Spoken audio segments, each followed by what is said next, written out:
Patriots have 2023. Let's get into some details. First, if you appreciate these videos, please give it a like, subscribe. If you are interested in coaching, please reach out to me, and I'll be happy to set you up with a little training plan or one-on-one individual coaching. So this is our athlete guide for our Patriots half triathlon here. This is page 1 of our athlete guide. We're just going to scroll through, talk about some important things leading up to the race, and then we're also going to talk about the specific course features. If you want to skip ahead till then, please feel free to go ahead and do that in the video. Page 2 of our athlete guide, schedule of events for the long course, Friday 5 to 7, packet pickup at the race site, and there's a pre-race meeting at 6 p.m. Saturday, which is race day, arrival time, they'd say arrive no later than 6 a.m. Transition opens at 5:30. Packet pickup, body marking, chip pickup is at 5:30 to 6:30. Transition closes at 6:40, and athletes need to start walking to the swim start there. 6:45, there's a pre-race meeting / national anthem, and 7 a.m. is the long course race start with the Olympics starting 30 minutes thereafter. Schedule of events for the sprint is on page 3. Page 4 has the parking and race site layout. This is the transition area right here. Athlete check-in located here. So if you have parked in the triathlon parking area right here, you will just venture over and it should be an easy transition to the transition. This is our long swim exit that we will be talking about in a second here, but just be prepared. It does take a little bit of time there, so make sure you have everything done in transition before you head over to the swim start, because you don't want to be shuffling and sprinting back and forth before the race starts, okay? Make sure you have everything set up here, and then you feel free to get out and leave because you need to head over to that swim start over there.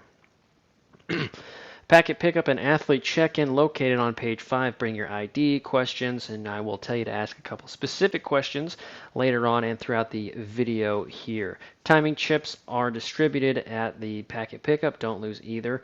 And race categories, you may change your category during your race check-in.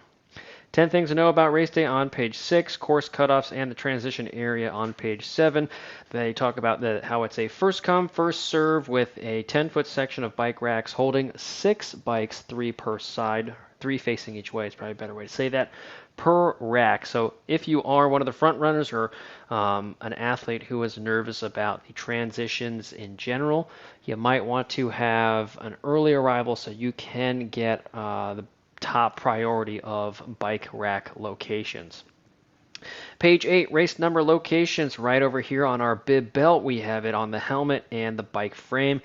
Timing chip located on the left ankle with body marking needs to happen. This is a USAT race. This is a backyard race, so you do need to be body marked here. Aid stations on the bike. For the long race, for the half, there are 3 located on the bike course, and each of them have water and Gatorade endurance. No flavor marked, but that is great to see there. So if it is a hot day, note that you will have extra things to supplement with, and there's really no excuse for bonking on a course like this. On our run, aid stations are approximately 1 to 1.5 miles apart, and they have ice, water, Gatorade endurance, again, salty snacks, etc. for all your race fixins there. So there's plenty of opportunities to fix some hydration and fueling issues on a course like this. USAT penalties located on page 10. Highly recommend you check that out prior to arriving on race day. Page 11 has your wetsuit rules and water temperature postings 48 hours before and I believe 90 minutes prior to the race start for everyone to plan accordingly. Other than that, we talk about on page 14, we have our swim. They talk about releasing in a time trial fashion 2 athletes every 2 to 3 seconds. Pick a buddy and go. I would highly encourage you to pick a like-minded individual. If you are a front runner or an age grouper trying to win your age group, I would pair up with a fast swimmer that you know you can stick with or that you know is going to push you just a little out of your comfort zone on a course like this. Bike info located on page 15. Special note, the long course bike has a small loop that you must do 2 times. The run is a long course 2-loop course. Olympic is only 1 loop, and the sprint is an out and back. No headphones or earphones allowed on this race course. You must have your bib number on the run located in the front of your body, and make sure you return the timing chips at the finish line. So let's dive into course specifics here, and this is a great map for our transition zone. They mow down a bunch of tall grass here. In years past, they have laid down carpets, and other years they have not. So make sure when you are walking to the transition area, you take special note of where to step and where to avoid. All right. They also say that you can bring some throwaway or stowaway sandals or things like that to the swim start. So if you wanted to do your swim and then pop back in your sandals and run back to the transition area, that is a personal conversation you can have with yourself and others at the race site. But just be aware that some of these areas aren't going to be super friendly to step in right through here. It gets a little better as we get closer to transition, but even still, there's going to be a couple of areas where you need to watch out for, so make sure you're paying attention to that when you walk out to the swim start. So this is our long course swim here. We are starting right through here, and we are going to have to make our way around this buoy. Anytime you see a buoy this close to the start line, you know it's going to be busy. So your main priority is going to be to get to this buoy as fast as possible and in front of the lap traffic here. Make sure you are trying to dive into that buoy and then cut out and just keep swimming. The pace is going to be hot until probably this corner right through here, and then it will slowly start to calm down. It's not going to totally come off the pace, right? But it will be able to drop down a ton, right? So your main plan when you start, you're going to need to be ready to rock and roll from the get-go, starting fast, diving over here, avoiding the other people. Even though it is a time trial start, it's going to be fast, heavy. There's going to be people everywhere. People are going to be converging right on this turn here, so if you do get caught up in some of that, don't panic, right? And again, remember, it is a 90-degree turn. Don't overthink it. It's pretty straightforward here. Swim, turn, keep swimming. There you go. If you start to drift out this way a little bit or even this way, it's not that big of a deal. Make sure that you ask them, this is our first question we're going to ask when we get to that transition area, do we have to go on a certain side of the siding buoys? If not, then it doesn't matter how you go when you go around this turn buoy right here, just as long as you start to identify this second turn buoy and start to self-correct, not aggressively, but steadily to it, okay? This is a race where you might benefit from having some cleaner water away 5-10 feet away from the main pack here. If you are a front runner or a top end age grouper, then you're just going to have no choice but to kind of hang on to the heels there and just get through this section here. Once you make this left-hand turn, again, this is going to be a little bit sharper of a turn. Chances are most of you are going to be correcting up to this turn buoy here. There probably will be a little bit of a current as well. I don't know which way it's going to be going, but this is going to make this turn a lot more difficult than it needs to be, all right? There's also going to be a lot of people mixed around here, even if you are one of the front couple of people, right? Just be aware that these first two turns, I've spent a lot of time talking about them already. There's going to be people everywhere. This turn's going to be one of the sharpest turns out on course here, just because you're going to be correcting, and it's not going to be a super clean run into this buoy. It never is, okay? Make this left-hand turn, immediately sight for this buoy right here. This is a difference. For most of our courses, you need to identify where this buoy is ASAP, and if you are a left-handed breather, you might be able to poke out your head and see that buoy while you are approaching this one, which would be even better because you know where you need to go. The reason you need to do that is because when you make this turn here, depending on what the current is doing, the faster you can correct and swim according to the current, the better off you're going to be. A difference and a unique aspect of this course here. Left-hand turn right here, and finally we're going to get some cleaner water where you can start to swim your race. If you have a head current here, there's going to be no choice but for you to have your head, your foot on the gas, and you need to push during this section here, and this is going to be a little recovery area. If you have a tail current and it is pushing you this way, all right, use this opportunity to get in a pack and have someone do the work for you. If no one else is there, well, then you kind of got to do plan A, which is just to go for it a little bit. Once you start to make this turn, you need to start kicking your feet, and you need to be identifying where the swim finish is so you can, again, turn and just get out straight away.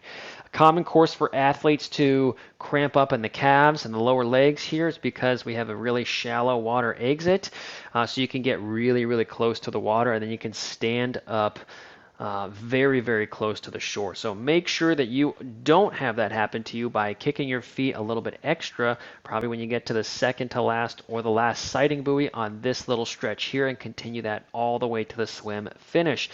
Water exit here, again, if you have your stowaway shoes, make sure you have put them in a place where you know where they are. Get them, run out to the transition where you will enter on the bottom side there. This is our bike course for the Patriots half this year. This little turnaround right here is for the Olympic, this sprint, excuse me, don't worry about that.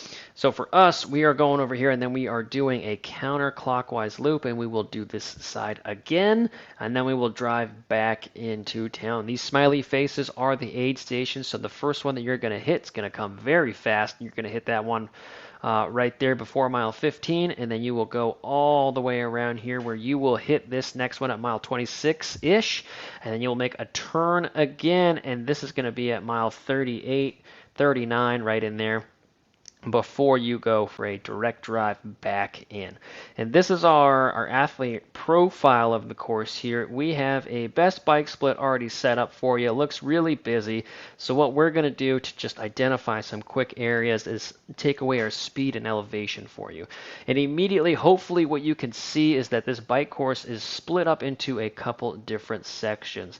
Section number 1, section number 2, and section number 3. We'll even put little numbers up there for you. 1, 2, and 3 right there.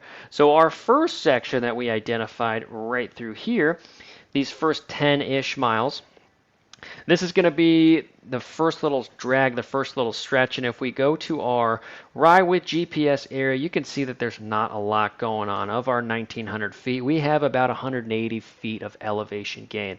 So a little bit busy, but not a whole lot. Your main thing, what you want to do is you want to get out of that park safely. You want to arrive on the course, and you want to start putting things down in a conservative manner and slowly start to ramp up. So by the time that we get to about mile, let's call it mile 4, mile 3 in there, you are ready to race. If your heart rate was high coming out of the water, you need to back that down big time, okay? And use these first couple of miles to do it. Weather is typically going to have a tailwind out here, and athletes usually fly in this section here. And they get really caught up in that. They start chasing the miles per hour, right? They start saying, hey, I'm having a really good day. I'm ignoring the tailwind that is absolutely throwing me out onto course here, and I'm just chasing all these athletes that are ahead of me, and I'm having a great time doing it at 2 or 3 miles an hour that I normally don't get to do. So you need to watch that. Okay, be careful. This is a course where the last 10-ish miles are going to far outweigh the first 10 miles. You need to be going fast. Do not get me wrong. I want you to go fast, but I want you to do it in a manner that you are able to realistically hold, okay? Because when we switch back on to the elevation, it's no reason why this course is divided up into 3 sections, and this middle section is coming up fast. This is going to be where you kind of start to put it down on people, right? And if we divide this big section up, section number 2, it really is a case of 2 other sections that fill this one, all right?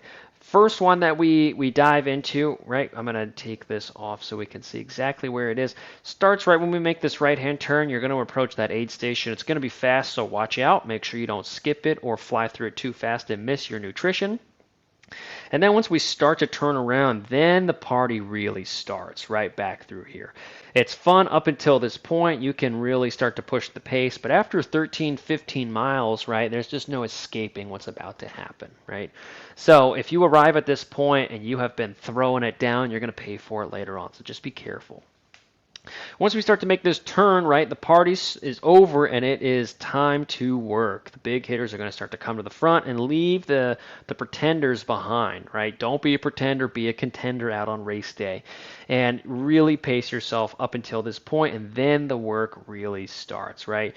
This is a course where if we take this elevation away, right, it is pretty steady throughout, right? Aside from this middle section, you're going to have your ups and your downs. It's still pretty steady, even though I'm breaking this up into two major other sections. So bringing our elevation profile back, when we go through here, it's going up, it's going down. Use the downhills to drive the uphills here, and you will be much better off, okay?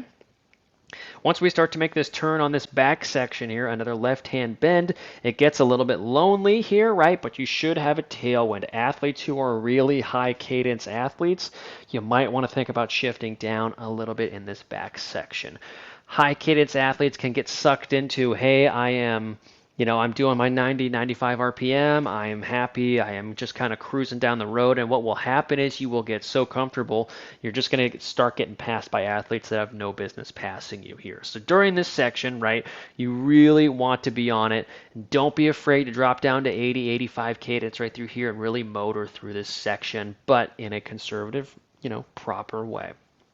Just want to have the speed up here. And if we bring our speed back and get rid of another one so you can see what's happening, our speed is really, it's still there.